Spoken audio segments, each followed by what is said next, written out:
마음 다해 사랑하는 이 데살로니가 성도들을 향한 기도를 오늘 함께 살펴보고 기도하기 원합니다.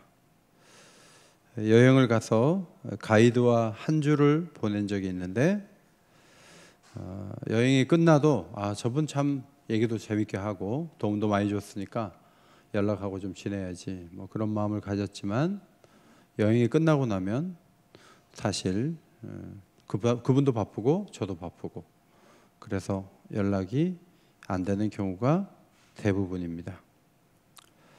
그리스도 안에 있다고 해도 너무 짧게 만난 관계는 길게 연결되기가 어렵지 않겠습니까?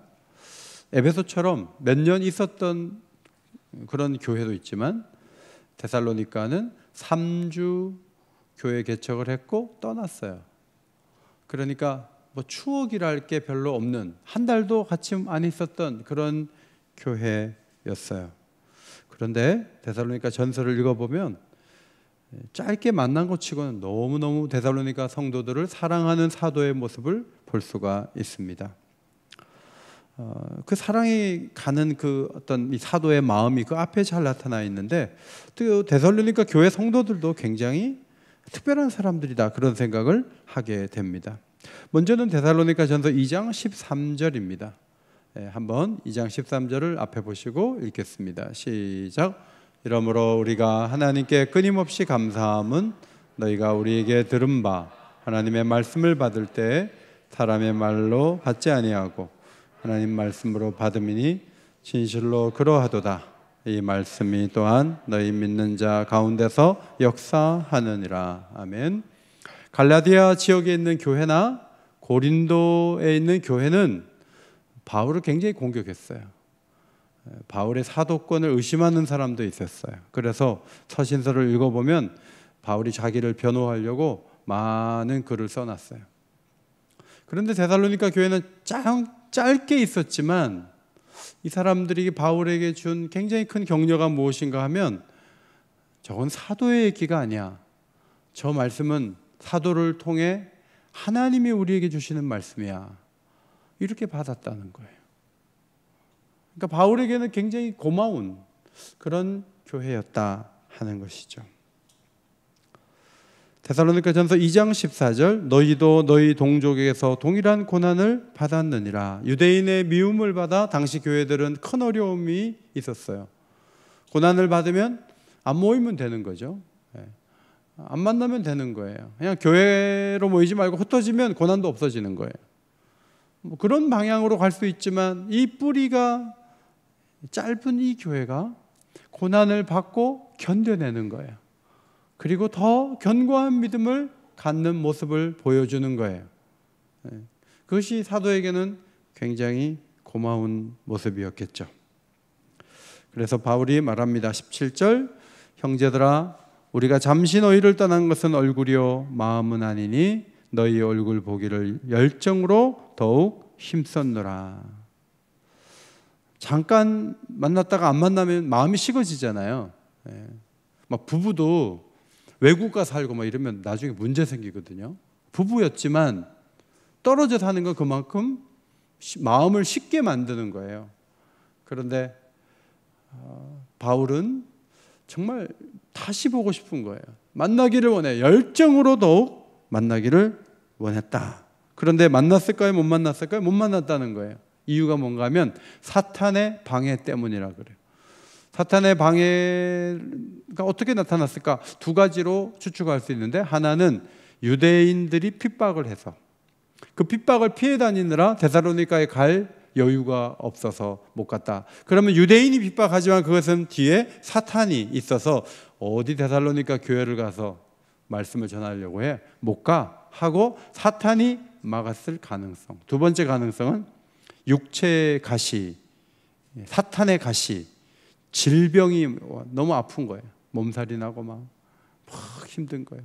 안질로 인해서 막 정말 고생을 하고 여러 가지 아픔이 오니까 갈 수가 없는 거예요. 그래서 바울이 이것은 사탄이 막는 거다 그렇게 해석을 했어요. 물론 모든 병이 사탄이 주는 건 아니지만 우리보다는 탁월한 영성으로 이게 그냥 오는 병이냐 사탄이 준 병이냐 할 때 바울은 이게 사탄이 이렇게 한다라고 분명히 말할 수 있는 영성이 있었고 그렇게 표현했어요. 어쨌든 만나지는 못하지만 20절에 보니까 너희는 우리의 영광이요 기쁨이니라 라고 2장 20절에 기록이 되어 있어요. 사도의 영광은 선물이 아니었어요. 직책이 아니었어요. 자신이 개척해서 예수를 믿는 그 사람 자체, 그 사람이, 그 교인들이 우리의 영광이라는 거예요. 바울이 이렇게 예배자가 되고 고난을 이기는 성도들을 영광스럽게 생각하고 있기 때문에 바울을 마음 아프게 하고 교인들을 해방하기 위해서 사탄은 더 적극적으로 막았겠죠. 사실 여러분, 교회에 아무 문제가 없어요. 우리 교회는 정말 10년 동안 아무 문제가 없었다. 그러면 그 교회는 사탄이 보기에는 가만히 둬도 되는 교회예요. 문제가 자꾸 생기는 거는, 특별히 사탄이 자꾸 방해하고 문제를 일으키고 하는 거는 하나님이 사용하실 만한 교회고, 성도들이 뭉쳐 있으니까 뭔가 문제를 줘가지고 방향을 잃게 만들려고 사탄이 개입하는 거니까, 어쨌든 사탄이 막 일하면서 뭔가 막으려고 한다는 것은 그 교회를 사탄이 우려하고 있다는 증거죠. 바울은 우리의 영광이요 기쁨인 교회라고 해요. 그러니까 사탄이 가만히 두지 않는 거죠. 바울은 하나님의 일꾼인 디모데를 보내서 교인들의 마음이 흔들리지 않도록 도와주기를 원했고, 그들의 믿음을 굳건하게 세우고 위로해 주기를 원했습니다. 사도는 신앙이 성장할 때는 격려와 사랑이 필요하다, 이런 생각을 하고 있었습니다. 그냥 가만히 두면 신앙이 자라는 게 아니죠. 적절한 보살핌, 도움과 사랑, 이런 게 필요해요. 제가 오늘 오후에도 차 마시면서 그런 말씀 드렸는데, 레아의 자녀와 라헬의 자녀가 있는데, 라헬의 자녀는 어쨌든 요셉이 팔려가가지고도 정말 정직하게 살려고 애쓰고 탁월하게 해내잖아요. 뭐든지. 그게 다 엄마의 사랑 아니겠어요? 그 사랑이 흘러와가지고 요셉에게 가가지고 그런 작품이 나오는데, 레아의 자녀들은 도대체 레아가 뭘 했는지 그냥 칼 들고 돌아다니고 팔아먹자고 하고 전부 그 레아 자식들이 한 일이거든요. 이 사랑이 없으면 뭔가 건설적이고 아름답고 풍성한 일을 하기가 어려운 거죠. 그래서 사도는 데살로니가에 가서 뭔가를 도와주고 격려를 해줘야 된다, 이렇게 생각을 했었습니다. 사도는 신앙생활이 쉽지 않다는 말을 데살로니가 성도들에게 오래전부터 해왔습니다. 그런데 정말 시간이 흐르자 교회에 방해꾼이 나타나고 교회에 어려움이 온 거죠. 그래서 바울은 자신이 갈 수 없으니까 아들 같은 목회자 디모데를 보냈어요. 그래서 시험이 들어서 교회 떠나는 사람 없도록, 다른 가르침을 따르지 않도록 그렇게 도와줬어요. 목회자 디모데가 데살로니가 교회를 방문하고 돌아와서 저들이 믿음을 잘 지키고 있고 사도께서 데살로니가 성도들을 만나고 싶어 하는 것처럼 교인들도 사도를 너무 만나고 싶어 해요. 이런 좋은 소식을 가져왔습니다. 데살로니가 교회 성도들은 왜 사도를 만나고 싶어 했을까? 사도에게 말씀이 있잖아요. 말씀을 듣고 싶었던 거죠.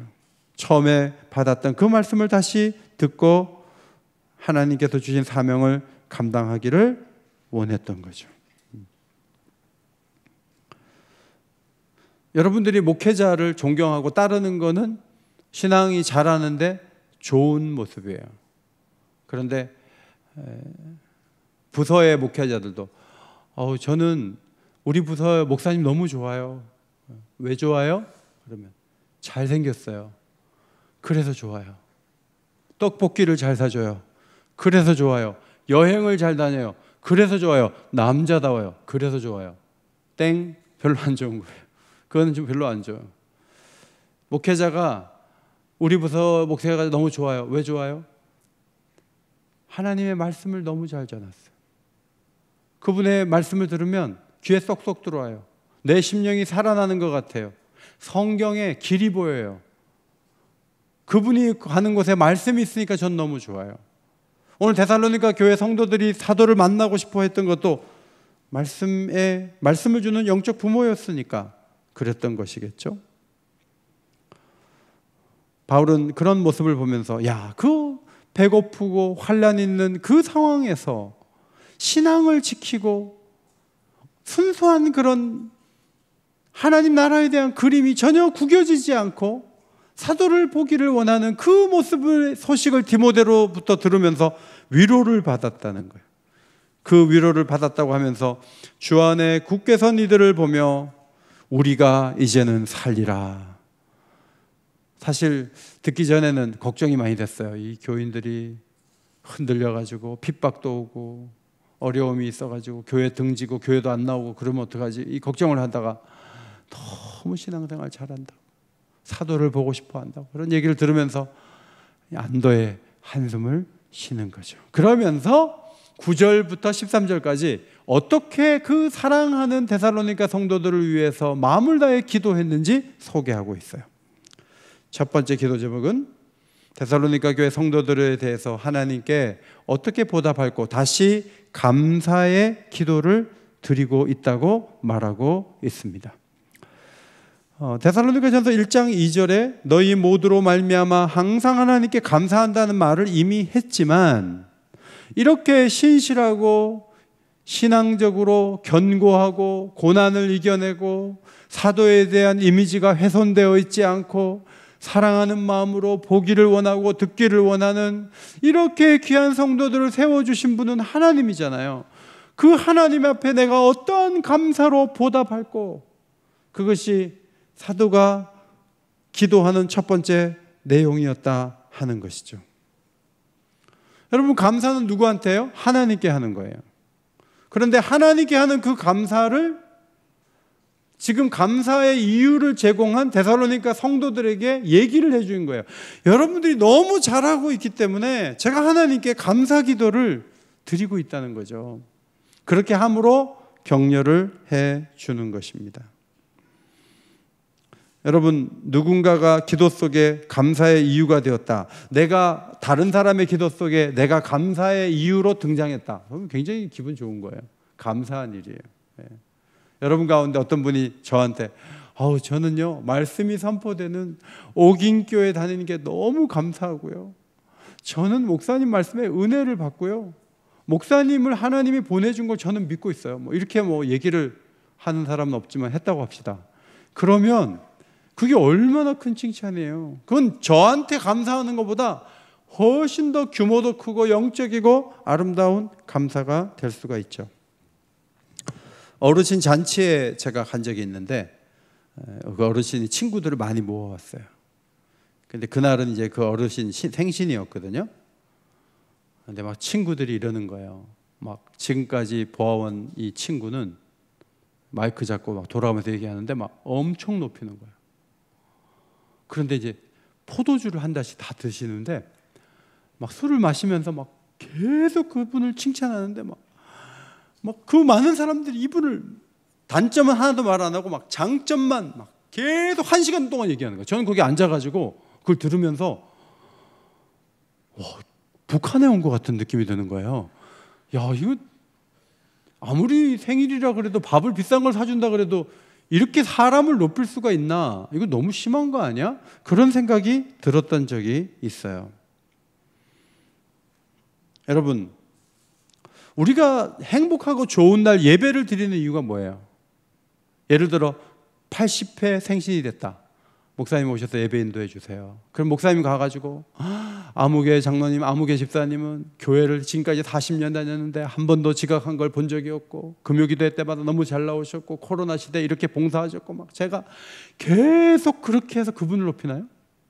아니요. 저는 말씀을 읽고 이 어르신이 여기까지 살아오신 것은 다 하나님의 은혜였습니다, 그걸 선포하는 거예요. 청년부 결혼할 때 목사님 안 부르고 우리는 사회 없이 해요. 우리는 주례도 없이 해요. 아니, 양가가 다 신앙인인데 그럴 수 있어요. 요새는 추세가 그렇고 또 목사님도 잘못했어요. 목사님들이 너무 주례를 길게 했어요. 1시간밖에 안 줬는데 설교를 40분씩 했어요.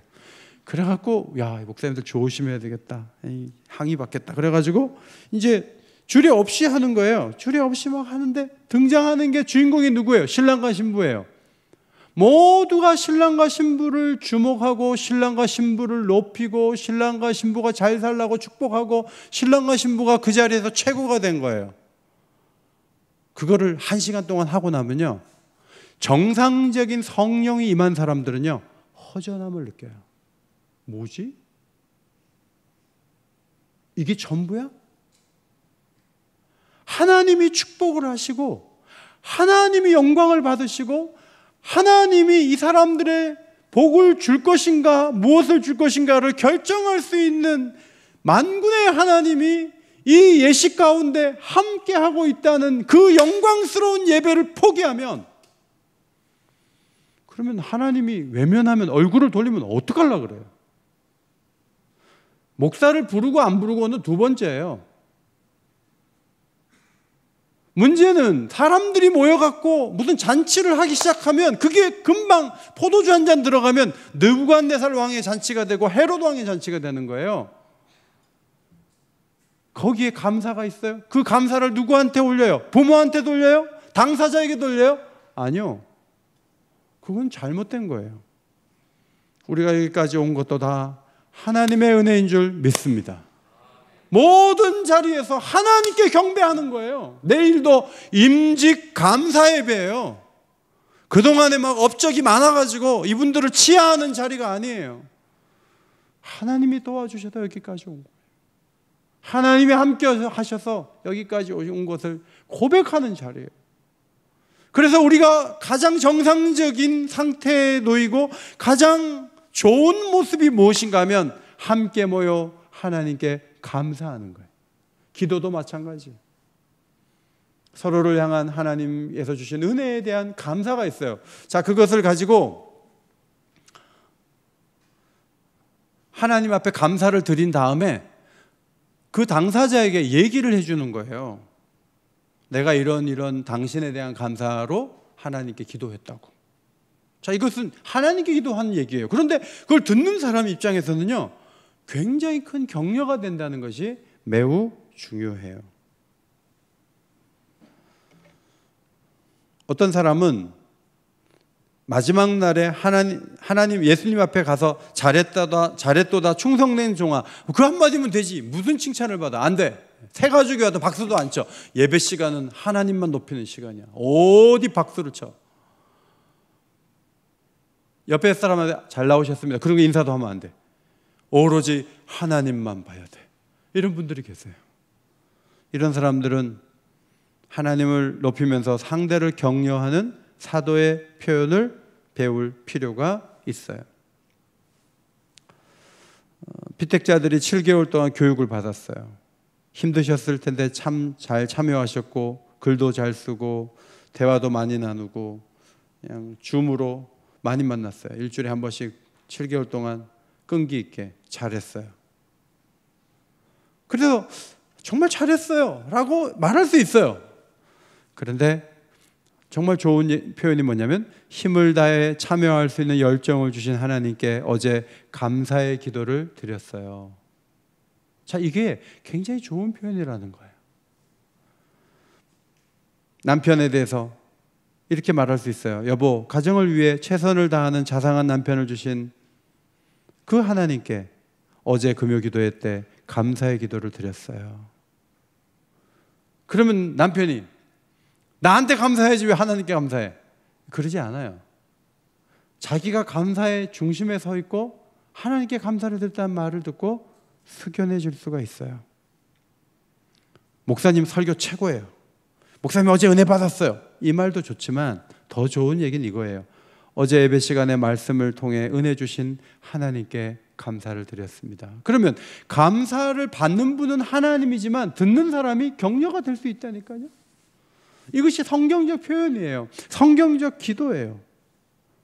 그렇게 생각해서 감사할 걸 생각하고 기도하면 얼마나 기도가 풍성해지는지 몰라요. 10절, 주야로 심히 간구함은 너희 얼굴을 보고 너희 믿음이 부족한 것을 보충하게 하려 함이라. 2절에서는 항상 감사 기도한다 그러고 10절에서는 주야로 심히 간구한다 그랬어요. 1장 2절에서는 항상 감사한다 그랬고 10절에서는 주야로 심히 간구한다. 이 말은 낮에도 기도하고 밤에도 기도한다는 얘기예요. 유대인들은 시간을 정해놓고 하루에도 몇 번씩 기도를 해요. 그러면 기도만 한다는 것이 아니고 이게 무슨 말인가 하면 규칙적으로 기도한단 말이에요. 따라합시다. 규칙적인 기도. 네.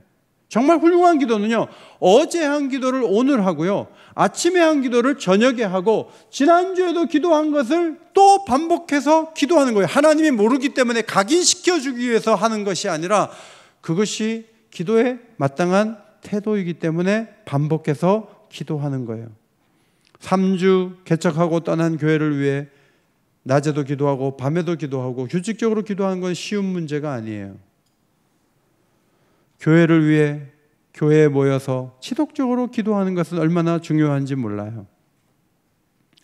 여러분, 코로나 때 보니까 못 모일 수도 있잖아요. 또 뭐 박해를 받는 지역에서는 방해를 받아갖고 모일 수가 없는 경우도 있어요. 제가 터키 가니까 예배 드리는 데가 있더라고요. 터키는 뭐 예배 못 드리게 안 해요. 근데 예배당 앞에 경찰들이 와 있어요. 그래서 제가 선교사님께 이분들 왜 와 있습니까? 그랬더니 자폭 테러한 사람이 예배 시간에 들어와가지고 거기서 폭탄을 터뜨린대요. 그래서 경찰들이 그런 테러를 못하도록 막아주려고 그 조그마한 예배당에 경찰들이 있는 거예요. 여러분, 방해가 있는 것은 얼마나 심각한 일이 있는지 몰라요. 그런데 만나지 못할 수도 있고 모일 수 없는 경우도 있지만 정말 중요한 게 뭐냐면 기도가 중단되지 않는 거예요. 계속 기도하는 거예요. 뜨겁게 계속 기도하는 거예요. 한 사람이 그렇게 기도하는 것도 귀하고 공동체가 같이 막 기도하는 것도 너무너무 중요한 거예요. 그러면 하나님께서 그 기도를 받으세요. 그 간절함을 보시고 그 기도에 응답을 해주세요. 하나님의 때가 되지 않아서 응답을 못 받는 경우도 있지만 충분히 기도하지 않고 간절하게 기도하지 않고 지속적으로 반복적으로 기도하지 않기 때문에 일이 안 되는 경우도 많아요. 우리가 최근에 경험했는데 주차장 문제 놓고 기도했잖아요. 우리가 예배 시간에도 기도하고 개인적으로 기도하고 우리 주차장 안 돼가지고 막 3부 예배 때 막 5대씩 집에 가고 막 그런 때도 있었어요. 오늘 몇 대 갔어요? 3대 갔어요. 2대 갔어요. 예배 못 드리고 교회 왔다가 주차할 데가 없어서 그냥 가는 거예요. 그게 굉장히 심각해가지고 막 기도를 드리는데 어떤 분이 옆집을 사라고 찾아왔어요. 그걸 사갖고 주차장 하라고. 난 응답인 줄 알았어요. 옆집이 싼 줄 알고 얘기를 들어보니까 이게 너무너무 비싼 거예요. 그래 우리는 계속 기도했는데 하나님께서 돈 안 드리고 우리가 지금 부족한 거는 어느 정도 해결이 될 만큼 이렇게 주차장을 열어주셨어요. 그래서 제가 그걸 보면서 이거 뭐 주차장 위해서 기도하고 또 기도하고 3년째 기도해도 주차장 한 대도 안 줄 수도 있잖아요. 그러면 성도들이 얼마나 지치겠어요. 근데 하나님께서 같이 막 다 같이 기도하니까 주차장을 주시더라고요. 주차할 수 있는 길을 열어주시는 거예요. 너무 감사한 거예요. 농학교도 내년 2월까지는 공사하는데 3월 때는 아마 열어줄 것 같아요. 제가 보기에는. 하나님께서 또 거기도 열어주시면 또 100대 이상 될 수 있거든요. 우리가 반복해서 기도하는 게 매우 중요하다. 바울에게 그런 기도 태도를 볼 수가 있어요. 12절에 피차간과 모든 사람에 대한 사랑이 더욱 많아 넘치도록 해달라고 기도한다고 했습니다. 사랑이 많아지게 해주세요. 지금 오래전에 떠난 그 사도를 보고 싶어하고 사랑하잖아요. 바울도 사랑하잖아요. 그러면 바울이 그 교인을 사랑하고 그 교인이 바울 사랑하면 됐지. 뭐 더 필요해. 그런데 교인들 간에 서로 피차 사랑하는 교회가 되게 해주세요. 근데 그 사랑이 넘치는 교회가 되게 해주세요. 그리고 교인들만 사랑하지 않고 교회 밖에 있는 모든 사람을 사랑할 수 있는 성도들이 되게 해주세요. 이 교회는 사랑이 넘치는 교회가 되기를 원합니다. 그렇게 기도했다는 거예요. 이건 참 아름다운 기도예요. 저희가 코로나 시대에 잘한 것 중에 하나는 섬에 가서 섬 사역자들 부두에서 만나가지고 지원금 주고 온 일이에요. 사실 우리도 그때 힘들었어요. 그런데 태풍이 왔고 피해를 입은 교회들을 낙도 선교를 통해서 명단을 받고 우리가 그것을 찾아 나섰어요. 그래서 100만 원씩 드리고 왔어요. 그런데 여러분, 그런 좀 이상해 보이는 행동은요, 그 뿌리가 사랑이에요. 태풍이 불어서 교회가 이렇게 어려움을 당하는데 이 육지에 있는 교회가 이 어려운 교회를 좀 도와야 되지 않겠나. 누구에게 보이려고 하는 게 아니라 사랑으로 출발한 일, 그게 매우 소중한 사역이었다 하는 거예요. 교리적으로 유대인의 핍박을 잘 견디는 게 목표가 아니에요. 교회를 세우신 이유는 사랑이 넘쳐서 그 사랑을 경험하고 더 많은 사람들이 예수 그리스도를 보도록 하는 것이 매우 매우 중요한 거예요. 저는 얼마 전에 굉장히 큰 보람을 가졌는데 어떤 성도님이 가족 중에 한 분이 너무너무 많이 아픈 거예요. 그런데 그 말씀하시는 분도 연세가 높아요. 이제 그 가족을 보살펴야 돼요. 너무 실망하고 힘들 것 같아요. 근데 그분이 자기 가족을 잘 보살필 수 있는 마음을 하나님이 주셨다고 감사하는 이야기를 제가 직접 들었어요. 그래서 제 마음속에 아유, 자신도 연세가 높으신데 가족이 또 저렇게 더 아파가지고 얼마나 힘드실까. 그런데 가족을 위해 최선을 다해서 보살피겠다. 그런데 그 마음을 주신 분이 하나님이라는 거예요. 하나님이 사랑을 주시면 가족을 잘 보살필 수가 있어요. 하나님이 사랑을 주시면 우리 교회 장애인들을 보내주셔도 그들을 잘 보살필 수 있어요. 푸르메 재단의 그 백경학 이사님 뵀는데 백경학 이사님이 영국에서 여행하다가 교통사고로 부인이 다리 하나를 잃었어요. 그래서 의족을 차고 계세요. 얼마나 화가 나겠어요. 그런데 그분이 부인이 장애인이 되고 나니까 장애인들이 눈에 보이기 시작했어요. 오늘도 그분을 뵙고 왔는데 그분이 그런 얘기 하더라고요. 장애에 대한 아픔을 가진 분들이 이렇게 저렇게 연결되고 심지어는 천주교에서 장애인을 위한 시설을 운영하다가 소년들이 나이가 많아갖고 더 이상 운영을 못하게 되는 그런 단체까지도 맡겨줘갖고 지금 저희가 푸르메 재단이 16개 단체를 이끌고 있고 거기에서 유급 직원이 700명이래요. 여러분 700명을 어떻게 월급 주면서 데리고 있어요? 카페를 하나 만들고 그 여주에다가 무의숲이라는 카페를 만들고 그 앞에 방울토마토 같은 거 다 심어놓고 그 방울토마토를 발달 장애인들 와서 그거 따고 이렇게 해가지고 월급 주고 그거는 현대모비스 자동차 회사에서 사주고 그렇게 해서 월급을 조금 더 주고 선한 일 참 많이 하세요. 근데 마음속에 사랑이 부족하면요 내 부인이 장애인 된 것만 해도 힘들어요. 근데 하나님께서 막 그 마음에 사랑을 부어주시니까 그 많은 사람들을 위해서 애쓰고 모금하고 뛰고 제가 오늘 사무실 가서 깜짝 놀랐어요. 얼마나 방이 작은지 겨우 들어가서 앉았어요. 자기 공간은 그렇게 좁게 만들어 놓고 이리 뛰고 저리 뛰면서 장애인들 위해서 애쓰는 걸 보면서 굉장히 감동이 왔어요. 저는 선교를 열심히 해야 된다는 생각을 가져서 선교 사역을 열심히 했고 아프리카에 갔다 오기도 하고 동남아 가서 기숙사도 세우는 일에 기도하면서 그런 일도 하고 열심히 했는데 어느 날부터 장애인들이 많아졌어요. 그런데 이제 장애인도 잘하고 선교지 사역도 잘하고 두 개 다 잘할 수는 없을 것 같아요. 우리는 둘 중에 하나를 해야 될 것 같아요. 그래서 제가 하나님께 하나님 이거 다 잘하기는 어려워요. 거기다 북한 선교까지 앞으로 해야 됩니까? 어떻게 다 잘합니까? 그냥 뭘 하나를 잘하는 교회가 되면 좋겠어요. 근데 제가 아무리 기도해도 하나님은 그게 아니라는 거예요. 오늘 이 말씀을 보면서 하나님의 비결을 발견해요. 그게 뭐냐면 사랑을 많이 주시면요, 장애인들을 보살피다가 선교사님을 대접할 수 있는 거예요. 사랑이 적으면요, 피해 다녀요. 안 하려고 그래요.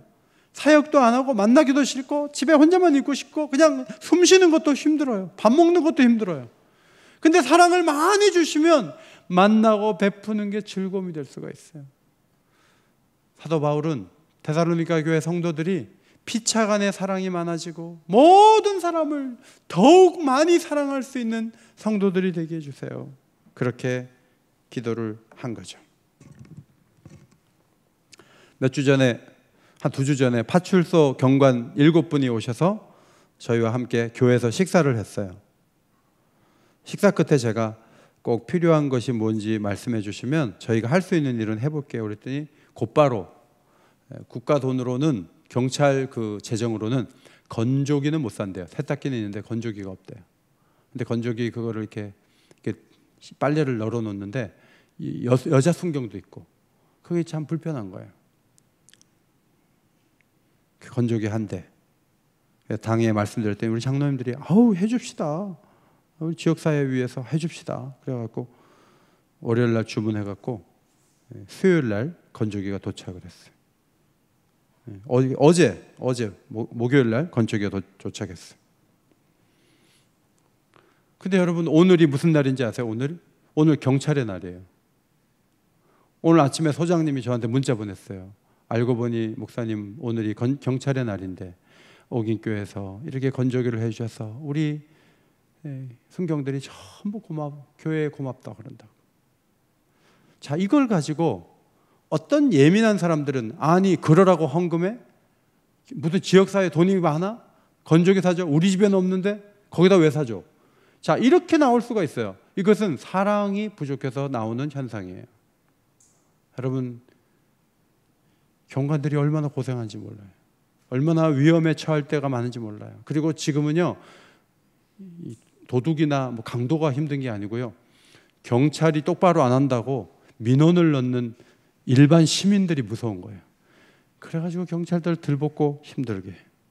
얼마나 위로가 필요한지 몰라요. 하나님이 우리에게 사랑을 많이 주시면요, 우리는 그 장애인 사역하는 푸르메 재단 직원들을 격려할 수가 있고요, 학교의 그 피곤한 선생님들을 지원할 수가 있고, 경찰들을 도와줄 수가 있고요. 정말 우리는 할 일이 너무너무 많은데 헌금이 없어서 못하는 게 아니고요, 사실은 사랑이 부족한 거예요. 근데 그 사랑을 누가 주시는 거예요? 하나님이 주시는 거예요. 그래서 하나님, 제게 하나님의 넘치는 사랑을 좀 부어주세요. 여러분, 그 사랑과 함께 돈도 같이 와요. 그러면 그 돈 쓰면 되는 거예요. 그런데 사랑도 없고 돈도 없고 그냥 아무것도 없이 그냥 모든 게 피곤하니까 그것은 하나님이 원하시는 모습이 아니죠. 수고하고 무거운 사람들은, 무거운 짐 진 사람들은 다 사랑을 원하는 거예요. 13절, 마음을 굳건하게 하셔서 마지막 날에 거룩하고 흠이 없기를 기도한다고 했습니다. 자, 언제까지 거룩하고 흠이 없어야 돼요? 예수님이 오시는 그날까지. 재림을 염두에 두어서 깨어있는 교회, 거룩한 교회 삼아주세요. 이렇게 기도한 거예요. 여러분 가운데는 내가 12월까지만 정상적으로 금요기도에 나와주지만 내 새해부터는 여기를 뜰 거야. 나는 이제 12월부터는 묵상도 안 할 거고 기도도 안 할 거야. 자, 이런 사람이 거룩해질 수 있을까요? 내가 69세인데 70세부터는 주일 낮에만 나갈 거야. 난 이제 온라인 예배도 안 드리고 난 자유인이야. 난 동창들 만나고 난 내 마음대로 살다가 죽을 거야. 자, 이런 사람은 예수님이 오실 때 흠이 많고 거룩이 무너진 사람으로 나타날 가능성이 커요. 교회 은퇴할 때까지가 목표가 아니에요. 목표는 마지막 날에 거룩하고 흠이 없는 사람이 되는 거예요. 데마라는 사람은 빌레몬서 옥중서신을 쓸 때 곁에 있었다고요. 근데 데살로니가 디모데 후서를 쓸 때는 세상이 좋아서 떠난 사람이 돼버렸어요. 중간에 이렇게 이탈하는 사람이 될 수가 있는 거예요. 그러므로 자신이 거룩하게 달려갈 뿐만 아니라 다른 사람을 위해서 기도할 때도 거룩하고 흠없이 살아갈 수 있도록 기도하는 게 중요해요. 목표는 60살이 아니에요. 70살도 아니에요. 은퇴도 아니에요. 예수님 오실 때까지. 제가 여러분에게 들었던 예화를 여러 번 말씀드렸죠. 언덕이 높은 곳에 새벽 기도 마치고 가시는 할머니가 전에는 함석 통 안에다가 연탄재 넣어놨어요. 너무 지쳐서 연세가 높으니까 좀 쉬어가려고 거기 앉았는데 앉아있다가 돌아가셨어요. 사람들이 보기에는 객사한 거예요. 그러나 그 어른은 마지막 돌아가시는 날까지도 새벽을 깨웠어요. 하나님께 하루를 맡기고 올라가는 길이었어요. 저는 그것이 잘 사는 길이라고 봐요. 우리 성도들이 내가 몇 살까지, 은퇴할 때까지, 그리고 그 다음엔 얼굴 보기도 힘들고 시간도 안 내주시고 그런 분들이 계신데, 바울의 기도는 그러지 말라는 거예요. 마지막 날까지 거룩하고 흠없이 가야 돼요. 경건하게 가야 돼요. 그것이 교회를 향한 아름다운 기도였어요.